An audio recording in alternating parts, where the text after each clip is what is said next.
Winter made the world quieter than prayer. For 7 long seasons, Elara Thorn had spoken mostly to the stove and the saw, to kettle steam and the long blue shadows that gathered by dusk. Her cabin, a narrow-shouldered thing of river-worn pine, hid where the spirewoods sloped into a ravine. Here, the wind braided itself through needles and old rope, and nobody ever knocked. Elara liked it that way. Liking a thing and needing it were different matters, but the difference didn't keep you warm. After the city conscriptions, the purges, the way the crown's riders made lists out of neighbors' names, quiet had become a craft. She set snares with gloves on. She walked in other footprints when the snow was new. She banked the fire with ash before sleep. A life-like thread pulled taut. The night the knocking came, it wasn't really a knock. It was a wait. One heavy, deliberate strike that made the latch ring and the rafters answer with a tired sigh. Elara froze with the honing stone halfway down her blade. No one climbed this far. No one knew her markers. The old fear, a careful, precise thing she kept folded behind her ribs, unfolded. She took the knife, not for show but for remembering where its tip was, and went to the door. "Who?" she said, a single syllable, as flat as snowfield light. A voice answered, low and frayed, as if pulled across gravel. "Shelter." The words skated the edge between plea and command. "Please!" Elara unbarred the view slot. A slap of air knifed in, cold enough to taste iron. Snow spiraled through, glittering like ground glass. She saw him in the lantern's oval, tall even while leaning, cloak butchered to ribbons, hair clotted with ice. The face beneath was a contradiction, fine-boned and brutal, beautiful the way antlers are beautiful when you find them in frost. His eyes were wrong. Not human wrong. Moon-touched wrong, a pale mercury that held and held. Blood had painted a dark sash from his ribs to his hip. It steamed faintly in the cold, and there were marks on his throat, sigils sunk under skin like thorns under bark, faintly luminous. Old tales shuffled in Elara's head despite the iron clamp she kept on them. Night Lords. Clans that moved in shadow. The alphas who could bend a pack with a look and a kingdom with a promise. This one swayed. Not a monster come to conquer, but something hunted to the bone and almost spent. "They followed me through the cut," he said, breath slipping. "Wardens. Half-made things." A cough tore him, the scent of metal brightened. "Let me cross a threshold. I swear by the hollow oath, no harm shall pass from me to you." The old oath. Not a tavern story but an older kind, the type that bound like iron filings drawn to lodestone. Elara's heartbeat flashed hard once and then steadied, the way it did when an arrow loosed true. There were 2 doors, the one in front of her, and the one the choice would open. 6 winters of quiet stood on one side. On the other, something with silver eyes and a promise tied to his tongue. The wind shouldered the wall. Far off, a call rose, long, metallic, not wolf, not any beast Elara knew. She slid the bolt. The door went wide on a hinged scream. He stumbled over it like a man stepping into water he'd been denied for days. "Name," she said. "Darien," he murmured, tasting the heat of her small room with a starving look. Then, softer, as if the admission cost him, "Alpha of the Revel." The door thumped shut against the storm. The cabin changed shape around him, shrinking and deepening all at once like a pond taking in a stone. Darien stood long enough for the room to learn his weight, then the strength sluiced out of him, and he caught the back of a chair. Elara pointed with the knife. "Sit before you fall. You bleed, you mop." A corner of his mouth lifted, as if someone had taught him how to smile and he'd only practiced it once. He lowered himself. Blood pressed through a gash along his side, dark as slow jam, slick as spilled ink. Up close, Elara saw the wound's edges were ugly with char and bright with a sheen that wasn't quite silver and wasn't quite frost. She set the knife aside, stripped a linen strip, and leaned in.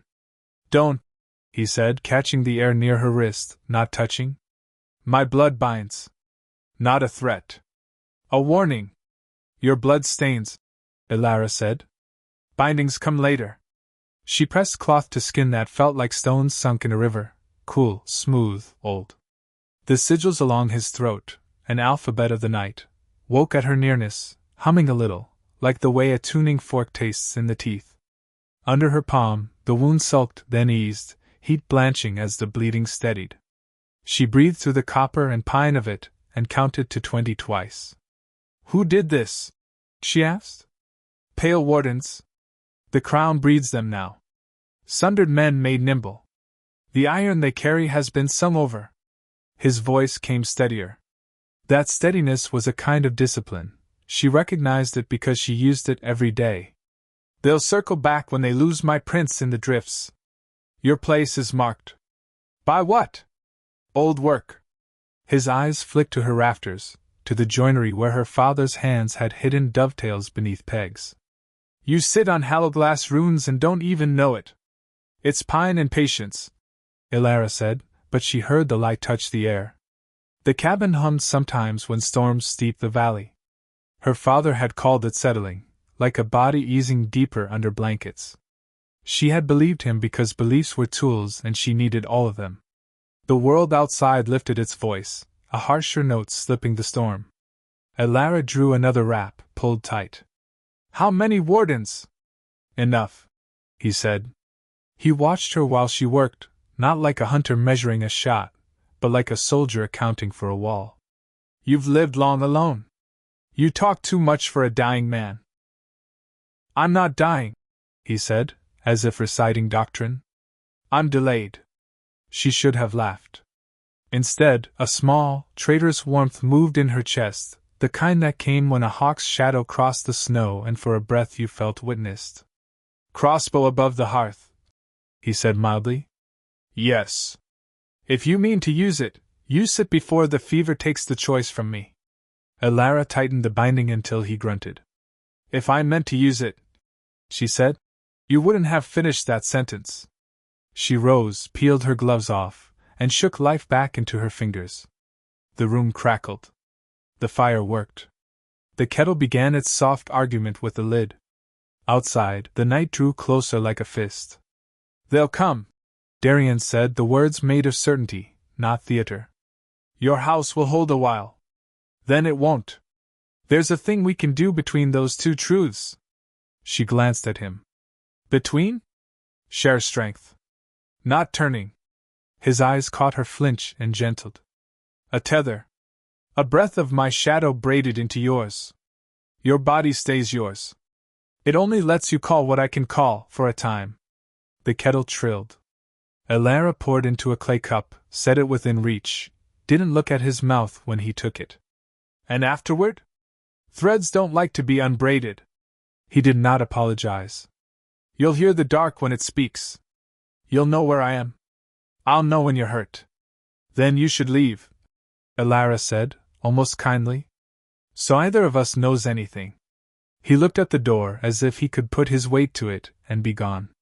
He looked at her hands, the linen, the shape of heat at the stove. "I made you a promise on the hollow oath," he said. "Leaving you to a crown hunt is a kind of harm." The cabin shivered. Somewhere beyond the ridge, iron feet bit ice. Elara's knife lay where she'd set it, catching light along the grind. Choices grew teeth when you starved them. She swallowed. "If we tether," she said, "we fight. We don't run." "Agreed." "Then show me how to tie a shadow."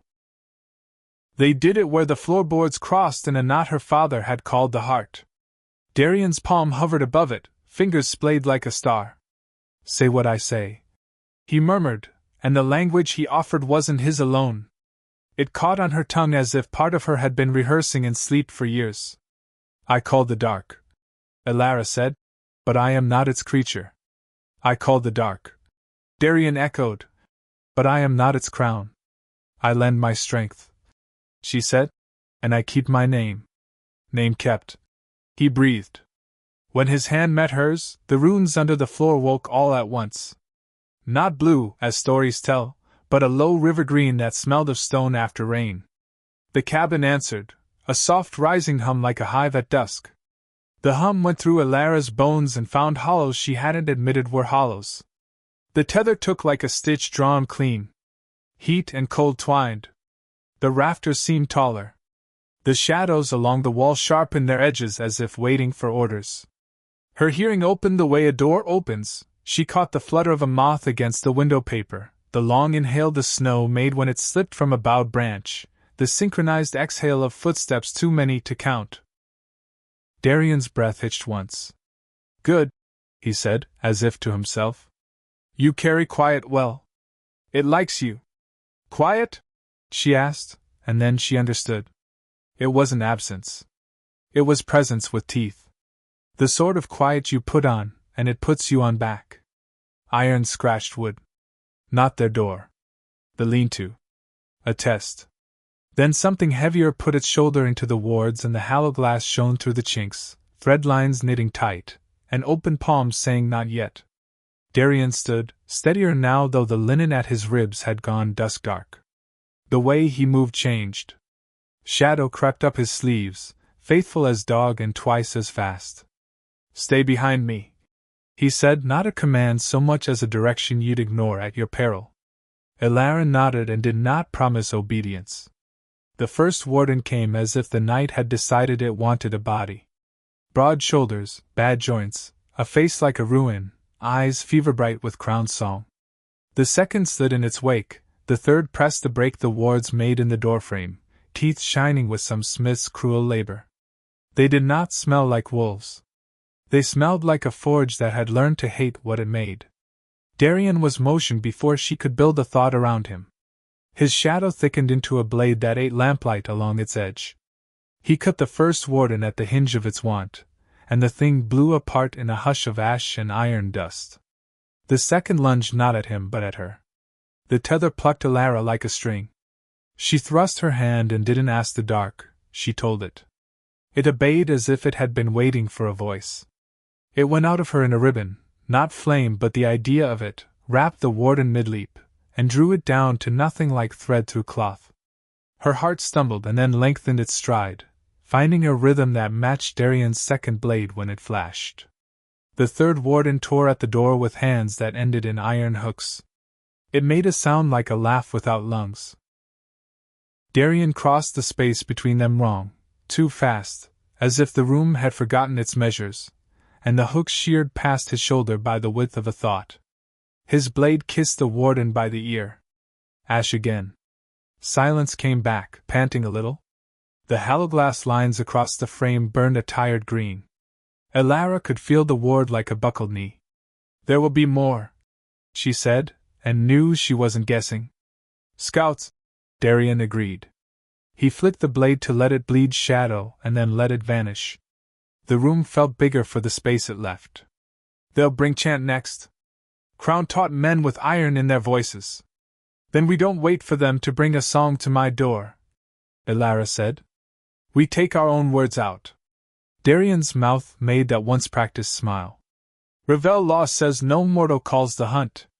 He tipped his head, silver eyes taking her measure anew. "You're not mortal the way a ledger would write it." "Good," Elara said, breath smoking. "I was never much for ledgers." They stepped into a storm that had forgotten it used to be clouds. The ravine made a throat of wind, carrying everything said in it farther than it should go. Elara narrowed the seam in the ward with a thought, and felt the way it tugged at her like a stitch still fresh. Snow went sideways in blade-thin sheets. Lanterns bobbed out in the timber, 3, then 5, then a muddle she couldn't number.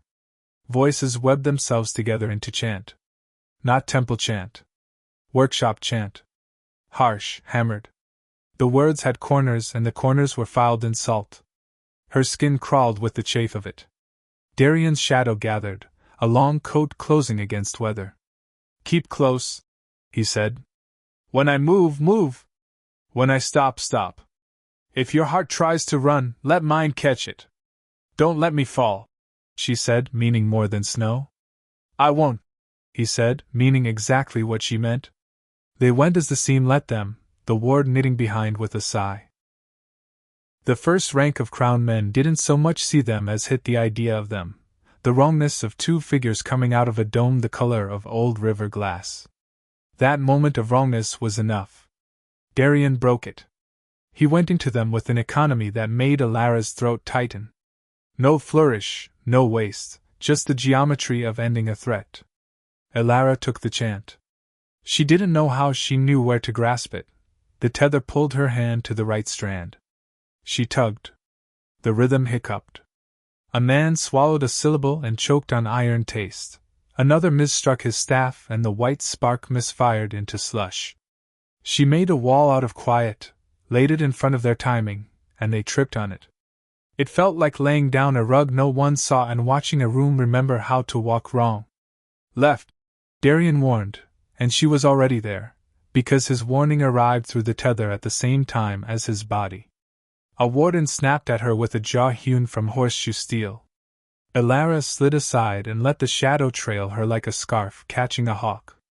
It wrapped the jaw. The break was clean and terrible. Snow took what fell. The chant refound itself just long enough for a different voice to thread above it. That voice did not shout. It did not have to. It lifted and the storm remembered it. Lanterns steadied. Men remembered footwork. A rider slid between trunks, a red cloak finding its own wind. The crown on his brow wasn't jeweled, it was engineered, white iron set with a single shard of something clear and cruel. Severin, Darian said, and Elara felt the name land in his spine. Not the city Severin the taxers swore for, but the one the knight cursed for policy and precision. King by consent, then king by fear. The rider's mount threw steam like a forge. He drew up out of reach, because men who hadn't died yet had made sure he'd never need to learn how to be reached. So the Revel Alpha keeps a cottage, Severin said lightly. His voice was not beautiful. It was accurate. And he's taken a thorn for a bride. I took an oath, Darian said. His calm had a new edge, the sort a craftsman gets when someone lays a filthy hand on their best tool. Leave. I can't, Severin said, smiling without warmth. I brought too many friends. He lifted his staff. It wasn't wood.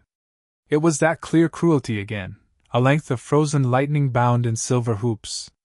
When he pointed it, the chant clicked into his measure like teeth seating in a gear. The storm's snow flattened under an invisible palm. White fire woke, colorless and absolute. Down, Darian said. Elara didn't go down. She thrust both hands in the hollow glass and her bones answered with a noise like a bell struck underwater. The white fire met rivergreen at a slant, shearing into sleet that froze into pebbles of ice and jittered across the drift like dice. Severin's eyes, gray and neat, flicked to her. Interest. He lifted 2 fingers. The shard in his crown gave a thin, unhappy sound. Bridge, he said, tasting her title though she had never heard it. Show me the hinge. Come and take it, Elara said, and her voice sounded like a woman who had learned to cut her own wood and by God wasn't going to stop now. Fighting kings feels like blasphemy the first minute and homework the third. The minute in the middle belongs to fear. Elara let hers pass through her chest like a bird flushed out of scrub. Darian was at her right, a constant she could hang a horizon off.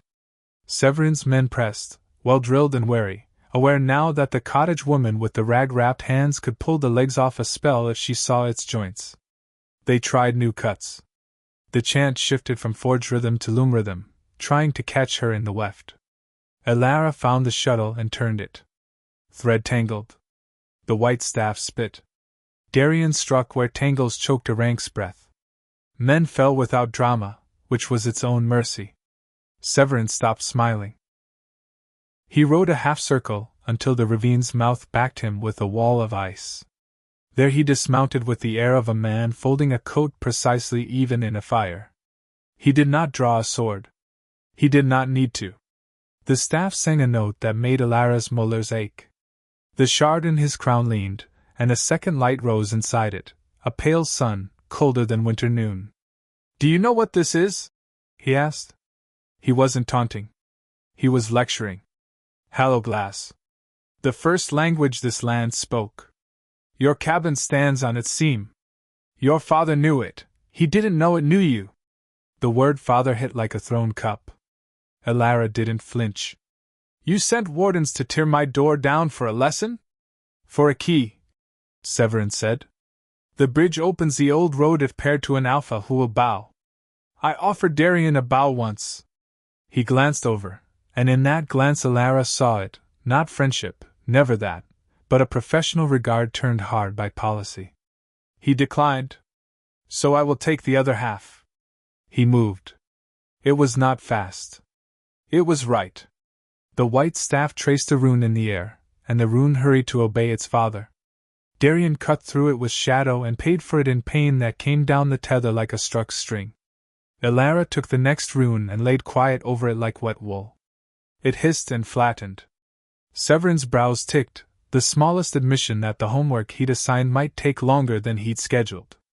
Hold, Darien said, not to her but to himself, and for a breath Elara felt him as if she were standing inside his chest, the ache in his ribs, the old scar along his shoulder that ached different before snow, the disciplined ledger where he kept fear and hope on separate pages.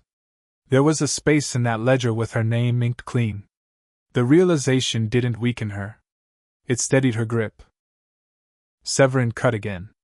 The ravine answered, sending a crack through ice that quickened into a spill of shards.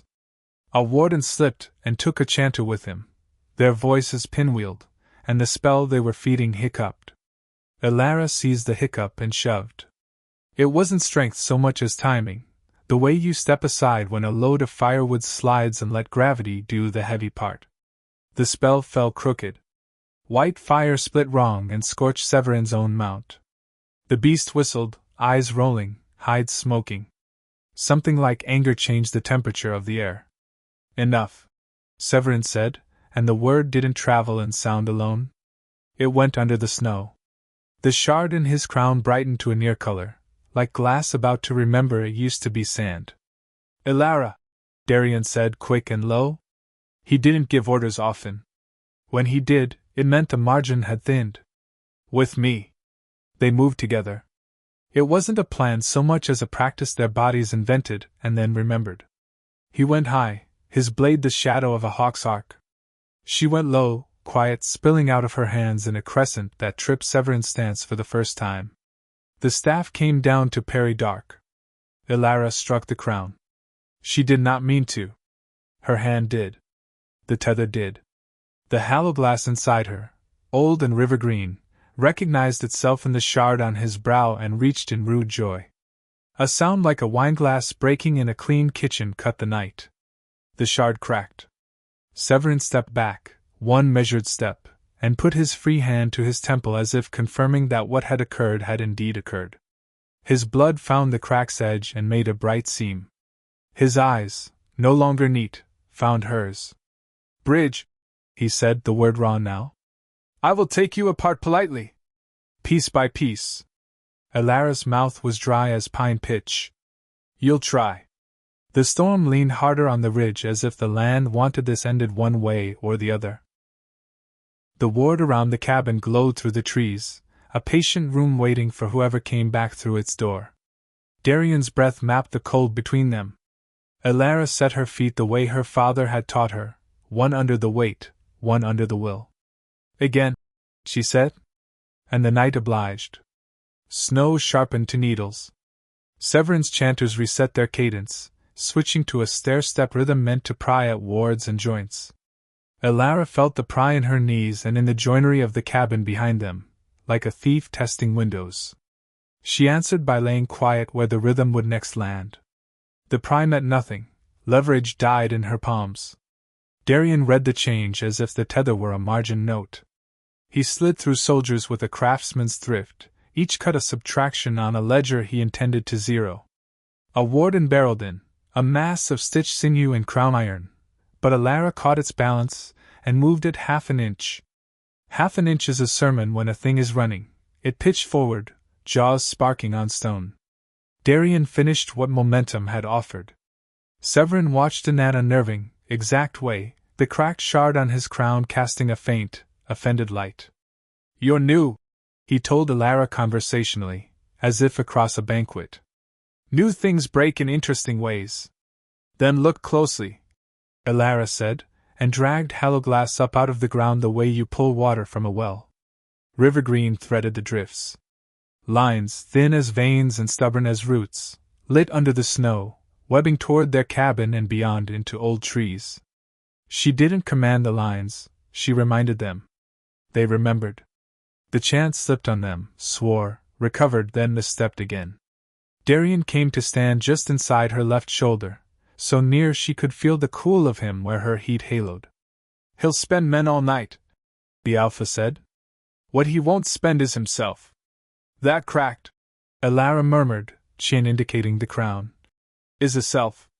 "Good," Darien said. "Let's spend it." Severin raised his staff. The shard chimed in protest. The ravine's gale obeyed him, falling to a steady push that pressed snow flat into a page. On that page he wrote with light, lines within lines, a net in the air falling toward them. Elara felt where it would snag, the seam in her ward, the stitch in Darien's side, the old nail that squealed in her threshold when winter first set in. Precision made trap. Precision could unmake it. She took Darien's hand, not because she needed to, touch did nothing the tether didn't, but because a body sometimes requires a grip to decide. "With me," she said. "Always." They stepped as one. The net fell. Elara lifted quiet into a curved plane and tilted it. The snare slid off as rain slides from old cloth. Darien went under its spill and cut the staff's shadow, because even a light that pretends to be pure throws one, and the cut wrenched the real staff just enough to sour Severin's grip. He stumbled the smallest degree. His men, keyed to him, stumbled too. A ripple of wrongness traveled the ranks. Elara seized the wrongness and widened it until it became a lane. She and Darien ran down it toward the man with the cracked crown. A horse screamed. A chanter swallowed his syllable and gagged on blood as power bucked inside the lopsided net. Severin moved to recenter the pattern. Darien struck at the hinge of that recentering. Steel and shadow jarred. The shard flashed, bright as a snap frost line in morning sun, and every man within earshot flinched because some sounds have old authority. Elara came low again, palms cradling quiet, then thrusting it up under Severin's stance. Not to knock him down, that would have fed his fall into a trick, but to make the ground feel uncertain under his heel. He compensated, beautiful and ruthless. She admired it, and unmated in the same heartbeat. "Why you?" Severin asked softly, genuinely curious as he parried Darien's blade and wrote a new rune midair with his free hand. "Do you know? Bridges are chosen for grain and span." "I was left," Elara said, and drew hollow glass from her father's work like thread pulled long from warp. "And I stayed." "That is not the same as chosen." "You didn't choose me either," she said, and struck the crown again, not hard, not even with power, but with the certainty of her name. "Names have edges." The shard balked. Darien pressed. The Alpha's breath was thin with pain now, but there was a kind of joy in the way he worked, joy that had nothing to do with killing and everything to do with being met, finally, by an equal in the shape of the world. When Severin's staff carved a white parabola, Darien's shadow answered with a curve taken from a hawk's flight. When Severin cut that curve square, Elara rounded it back to a circle and the circle refused to break. Snow drafted in their wake. Men hesitated. Wardens snarled, uncertain where to put their hunger. Over the chance bones another sound rose, thin at first, then gathering, a keening like wind strung across glass. Elara felt it in her molars. Darien's head tilted, recognizing. Severin's mouth did not change, but his eyes did. "Glass singers?" the king said. At last. Before Elara could ask, the treelines sang. Green lines flared in trunks. The ravine sides answered. All that old, buried alphabet woke and spoke at once, and the song it made was not sweet. It was not cruel. It was law. Men with white staffs dropped them, hands clapped uselessly over ears. Wardens tore at their own crowns of iron. Severin alone stood easy within the noise, the shard on his brow handling the cord like a tuning fork. Darien leaned close, voice a thread stitched under the cacophony. "They're ours." "Ours?" "The first work," he said. "Your mother's people. The ones who taught the land to carry words. They've heard you ring." Elara almost laughed, and the laugh almost turned to a cry. I don't know how to answer them. You already did, Darian said. You're standing. Severin moved through the song as if it opened doors for him. Maybe it did. Power respects power on old terms. He targeted Elara now, not with a spear of light or a net, but with a small, precise glyph he tucked into the air between them like a note into a pocket. It waited, patient, a mousetrap of meaning. Elara nearly walked into it. Darian pulled her back by a breath. He wrote undo, the Alpha said. Step into that, and it will unmake the last choice you made. Which last? The tether. The trap was small and perfect and hungry. Elara looked at it until she could see the carpenter's pride in its dovetails, and her anger crystallized into something cool. I don't let strangers into my house, she said, and unhinged the glyph with a key only Halloglass could cut. The glyph came apart like good furniture, clean, dignified, quietly furious at being disassembled. Severin's eyes sharpened. At last, attention unmarred by condescension. You could rule with me. I could garden, Elara said. And I like my hands the way they are. The song in the pines rose to a climax and then settled into a holding tone, as if the land itself leaned its shoulder against Elara's ward. The dome around the cabin thickened from river green to a deeper, older green like bottles dug from creeks. Within that color, time hesitated. Wind slowed. Breath seemed to count itself.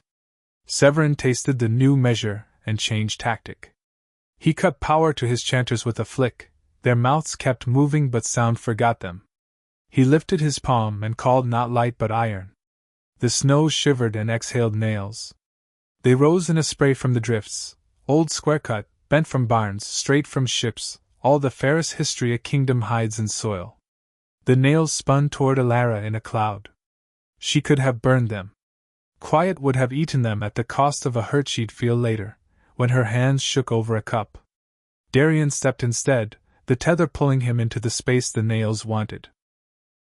Shadow condensed in front of them in a plank that took the rust like rain. Nails hissed, hammered, fell in sleet sounds.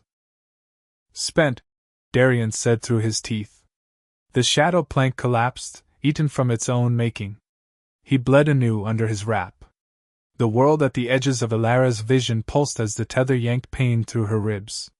She took it, shared it, eased it as much as the bond allowed, and Severin saw that too. Dependency, the king said softly, almost with pity.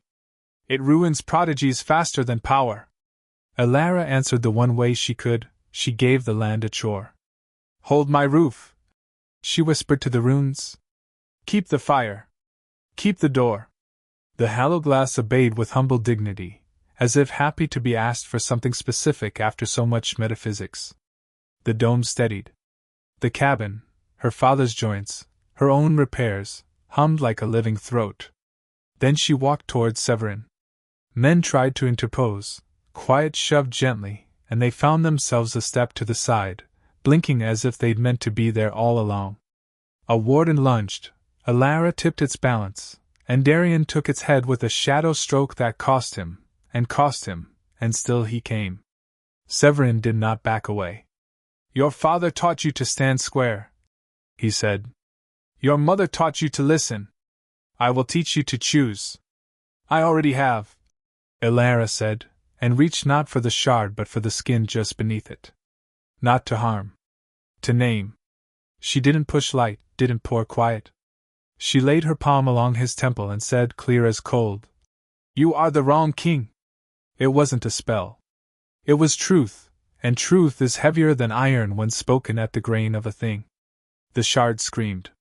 The crown split its own solder. Severin flinched for the first time, not in body but in certainty. A line showed in the careful mask of his face, not fatigue, not despair, offense. Order had failed to be obeyed. Darian's blade found the seam that offense opened. It did not cut Severin. It cut the circlet. The crown fell into the snow with a sound like a blade put down on a table after a duel that should not have been fought. For a heartbeat the whole ravine held its breath to see what a king is without a crown. Severin did not kneel. He did not rage. He looked at the two of them, woman and alpha, river green and shadow silver, then looked at the circle of men who wore his sigil on their collars and his decisions in their bones. "Stand down," he said. His voice stayed accurate. "Regroup at second bridge. Leave the wardens. They're paid in a different coin." No one moved. Then, one by one, because order unravels politely before it snaps, the soldiers lowered staves and swords, turned, and began to vanish into the timber, the way men leave a field after realizing the harvest will not be theirs. The wardens lingered, confused by the absence of the leash song. When none came, hunger made their choices. Darien chose for them, quick and quiet, without relish. Elara stooped and lifted the fallen circlet. It was heavier than it looked, and warm from the head it had kept, and humming with law that no longer recognized its bearer. She set it on a stump, and the glass singers in the trees went silent, as if watching with her. "You ran from me," Severin said to Darien without looking away from Elara. "Across 5 winters. Across law. For this. For her," Darien said. No poetry. No oath. Just the inventory of a man who had finally put his best tool to its best work. Elara met Severin's eyes. She did not gloat. "You will come again." "Yes," he said simply. "You'll bring something worse than wardens and nails."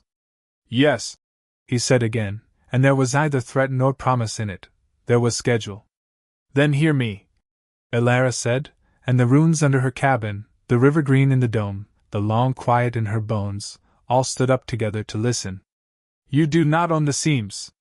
You do not own the old words. You do not own me." She lifted her hand from the circlet, and every tree in sight relieved itself of snow at once, a soft avalanche of approval. Severin studied the bare branches shedding. "You speak like a treaty," he said. "Very well. Here is mine. I will not burn your valley while I study how to end you. I will not touch your dead. I will not salt your water. In return, you will not take cities. You will not rally my houses. You will not name me false where my law still holds, because law is a dam and dams break quick when you pick at them." Elara almost said yes, because tiredness makes bargains sound like blankets. Darien's hand found the back of her wrist, light as a reminder. She breathed, counted the sawtooth ridge, the far lights of her stove through the dome. "No," she said. "We don't make terms that keep everyone else dying while we grow stronger. We'll come where we're called. We'll answer where the hollow glass carries hurt. If that is your dam, you should move." Severin's face did not change. His eyes did. Something old there, not mercy, not admiration. Recognition. "Then I'll move," he said, and whistled once. The shardless crown's empty song answered. The air folded around him with professional neatness, and the place he had occupied was snow again, honest and unfootprinted. The ravine exhaled. Men were gone. Nails lay like rain had, already sinking. The ward around the cabin softened to a lamp's halo. Elara's knees trembled as if someone had come and quietly taken the weight of her legs away. Darien caught her by habit more than heroics. He held on as long as she needed and exactly the amount she needed, then let her stand herself. "Inside," he said, voice threadbare. "Before your tea blames us." The cabin accepted them like hands find pockets, familiar, relieved. The scene closed with a contented hush. Elara hung her cloak, then Darien's, on the peg by the stove. Both steamed in the same good way that makes a room human. Blood had soaked the binding at his ribs into a bruised dark flag. She guided him to the chair, and the chair remembered him and held. "You lost too much," she said. "And found what I came for," he said. The words were quiet and not meant to be heavy, and thus they were. She cut fresh linen.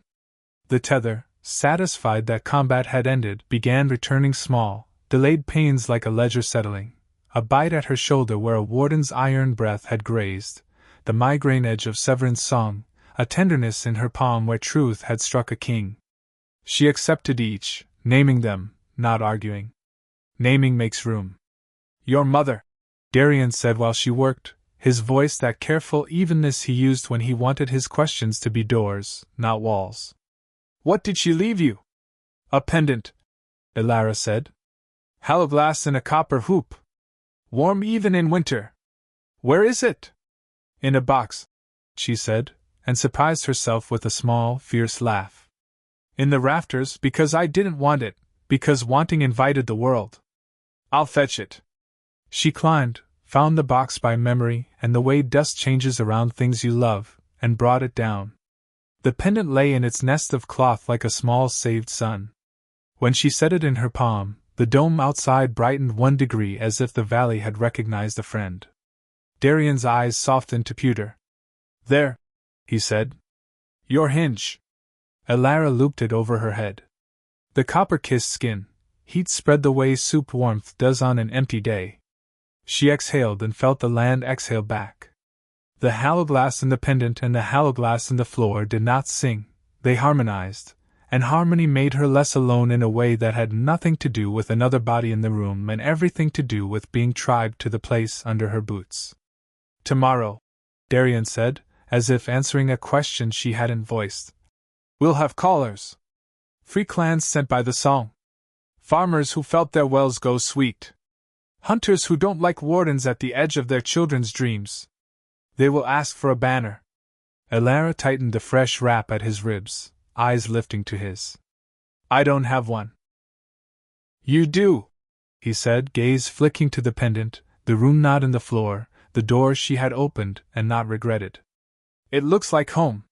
She stood very still. Outside, snow slid from the eaves in a slow, final sigh. The kettle resumed the argument it had been winning before a king interrupted it. Elara poured 2 cups and sat on the bench opposite Darian, where her father had sat, where her mother might have, had winter let her. "We'll need allies," she said. "Not just singers and clans. Bakers who can feed road-worn men without questions. Blacksmiths who remember how to shape iron without letting it tell them what to make. Old midwives with stories. Scribes with hands steady enough to copy a treaty even when a warden howls outside." Darian's smile reached his eyes and stayed there, gentle, incredulous at the same time, as if watching someone lift a beam no one else had managed alone. "We'll need a map." "We'll make one," Elara said. "In bread and beds and places the crown forgot to count." They drank. The fire shouldered up and told the room a quieter story. When sleep came for Elara at last, it wasn't the collapse she'd practiced for years. It was a settling, like a book put down with a ribbon in it because the reader intends to come back. Dawn would find tracks in the glade, theirs, and new ones besides. A hawk would balance on the ward's edge and approve. Far down valley, at a bridge called Second, a king without a crown would instruct precise men to construct a worse thing. And somewhere under roots the color of river glass, old alphabets would adjust their shoulders to carry a banner that looked like home. Morning drew itself thin and gold across the ridge, brushing away what little of the storm dared to linger. Smoke rose from the cabin's chimney, curling into the pale sky. Elara stepped outside, boots sinking into soft drifts. The world smelled of pine resin and iron and something cleaner, renewal, perhaps. The dome's light had faded to a whisper, barely visible unless you knew where to look, but its hum remained, soft as breath. Behind her, Darian stood at the door, wrapped in a cloak she had mended before dawn. His wounds had closed into faint silver lines, as though the moon itself had signed its name upon him. "You shouldn't be up," she said without turning. "I heal faster with the day," he murmured. His voice was softer now, no longer the command of an alpha leading battle but the quiet of a man learning peace. "You, however, haven't slept." "Couldn't," Elara admitted. Her hand brushed the pendant at her throat. "The hourglass keeps talking. Not in words, just songs. Low ones. Like it's dreaming. That's the land remembering you," Darian said, stepping closer until his shadow crossed hers in the snow. "The bridge has opened both ways now. You hear it, and it hears you." Elara looked toward the line where the forest met the valley. The night before, it had been a battlefield. Now it was only trees, hushed and waiting. "They'll come," she said. The soldiers, the hunters, maybe even Severin himself. Yes, Darian agreed. And others too. Those who felt the earth stir. Those who remember the treaties your father once helped keep. You've started a pulse in a dead vein. Elara half smiled. You make it sound like resurrection. It is, he said simply. You revived more than words last night. You revived choice. The wind carried the faint sound of wings. A hawk wheeled overhead, crying once before vanishing into cloud. Elara watched it until the sky swallowed it whole. When I was little, she said quietly, my mother told me that when the sun touched snow, it made mirrors, gateways to things we'd forgotten. I thought she was telling stories.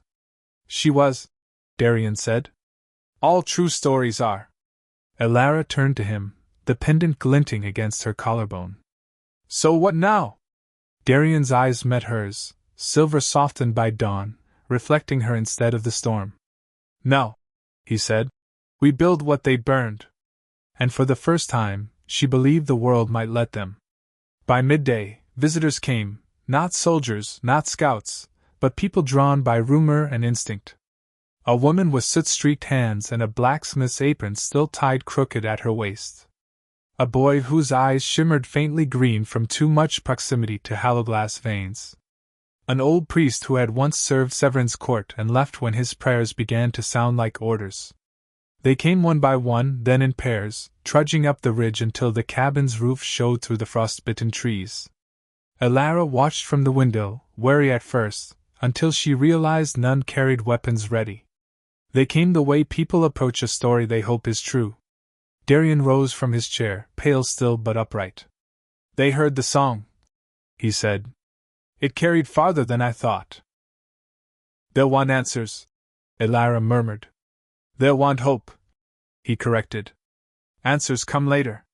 When the first stranger reached the threshold, she paused, eyes flicking over the faint rune glows stitched into the doorframe. Is it true? She asked in a rasping voice. The ward burned the king's men off the mountain? Elara hesitated, glancing to Darian. He inclined his head slightly. Tell them. It wasn't just the ward, Elara said, stepping into the doorway. It was the land. It woke because we asked it to, and because it's tired of being chained. The woman stared for a long moment, then nodded once, slow and sure. Then we'll help you keep it awake. By evening, the cabin's small clearing was crowded, 20 souls at least, wrapped in furs and threadbare cloaks, passing bread, stories, and cautious laughter. The fire pit burned high. Above it, the sky began to bruise into twilight. Darian stood a little apart, eyes on the tree-lean, listening to the quiet in the spaces between voices. Elara joined him. They're looking to me like I know what I'm doing, she whispered. You do, he said without turning. You just haven't done it yet. She exhaled, breath clouding the air. They'll need places to go, food to last the thaw, a way to defend themselves when Severin strikes again. I'll call the revel, Darian said. The old packs remember debts. Some still remember mercy. And if they don't? He smiled faintly. Then they'll remember fear. Elara's gaze swept the clearing, faces lit by firelight, by hope, by the fragile promise of something beginning. For now, she said, let's just let them rest. And for one night they did. The ward pulsed gently in the dark, keeping the cold and the crown at bay. When dawn returned, it brought with it a strange calm. Frost rimed the windows in curling shapes that looked almost like script. Elara traced one with her fingertip, the rune glowing faintly where her skin passed. It's writing, she murmured. The land is writing again. Darian was by the fire, sharpening a blade that had once been shadow and now wore a physical edge. What does it say? She squinted, tilting her head. I think it says hold. Then we hold, he said. Outside, the small camp had already stirred to life. The blacksmith woman was mending nails into new shapes, ones that hummed faintly when struck. War steel, she called it. The old priest stood at the ridge's edge, whispering blessings not to a god but to the earth itself. The boy traced lines in the snow with a stick, runes forming and fading under his breath. It wasn't an army. It was something older and slower, a seed. Elara stepped outside, her pendant warm against her chest. Darien followed, his cloak brushing the snow. They'll need a name, he said softly. Them? She asked. All of us. You can't build a world out of ghosts and call it home. It needs a name. She thought of the night before, the firelight, the faces, the way the air had felt lighter somehow. The Hollowborn, she said at last. We come from what was emptied and fill it again. Darien nodded once. Then Hollowborn it is. The word carried on the wind, soft but firm, like something the mountain meant to remember. And so it began, not as a war, not yet, but as a gathering. The Hollowborn built fires in the ruins of Severin's silence. They sang the old songs in new harmonies. They spoke of rebuilding the bridges the crown had broken, of calling both shadow and sun without fear of either.